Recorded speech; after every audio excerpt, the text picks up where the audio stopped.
Hello! I'll be doing my oral essay on Lee Merkel's Autumn Rose. The title of my introduction is In a Broken Nation, Hope is Born in the Faces of Children. While children are taught all about life, children teach their parents what life is all about. Lee Merkel's Autumn Rose is narrated by the protagonist who carries the reader along a narrative of anguish and hope.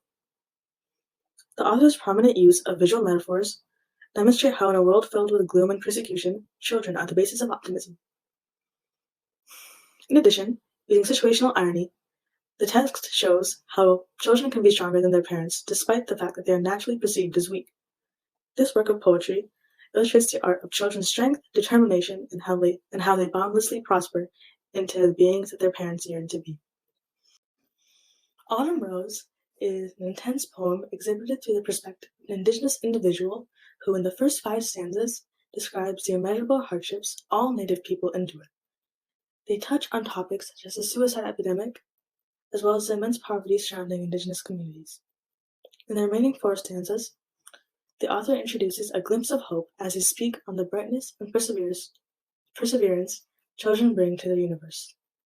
The author uses visual metaphors to reveal how in a world filled with bloodshed and persecution, children are the basis of optimism. A visual metaphor is an image that the viewer is meant to understand as a symbol for something else. For instance, Miracle states, "In this field of dying leaves, dead grass, and rustling winds, blooms a lone autumn rose."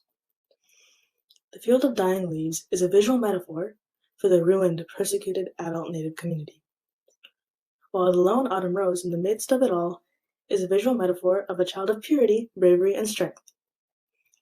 Purity because they have not been exposed to the same trauma their parents have been through. Bravery and strength because nothing can stop them. Their parents have already suffered enough trauma for them anyways. All that is left to do for the children is to get their revenge and reborn the nation that was once lost. This part of the text proves that children are the basis of optimism because whatever their parents could not accomplish, they will.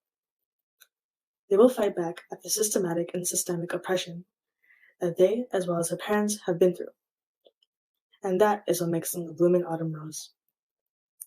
This actively demonstrates that they are the face of optimism and that they can do what their parents failed to achieve, justice for their people.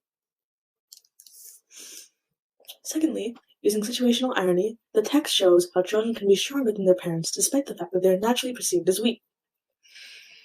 This is shown in the 7th stanza. They state, I would be cynical, but for the tenacity of the late autumn rose, who stubbornly clings to life in a season when all flora are laid to rest. And over here I have a picture of someone calling on. Here, the author uses situational irony. Situational irony is a contrast between what happened and what was expected, or what would seem appropriate in that situation. In this quote, what is expected is a season when all flora are laid to rest, and that which includes the autumn rose.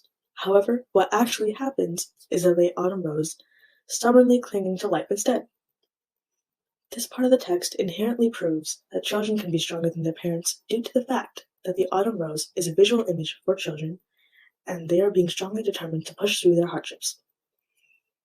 The current generation is defeated due to colonization, torture, and assimilation of their people. Children, or the younger generation, have no choice but to step up and be strong for their nation and their heritage. However, the speaker is cynical or doubtful because children are naturally perceived as weak. Much like their parents, children also go through hardships. But the difference is that the parents have already been beaten up mentally due to the chronic trauma that they have faced. This poem deals with optimism, strength, and how children are the epitome of both, using both the literary elements, visual metaphor, and situational irony. In a broken nation, hope is born in the faces of children. A community that has been brutally tortured, abused, generation after generation, only has one place to go: their children. Their children will be the ones who retaliate against their colonizers and revive their ancestors' legacy. I would like to end this oral essay with a quote. It is easier to build strong children than to repair broken men. Here is my works cited page, and thank you for watching. Bye-bye.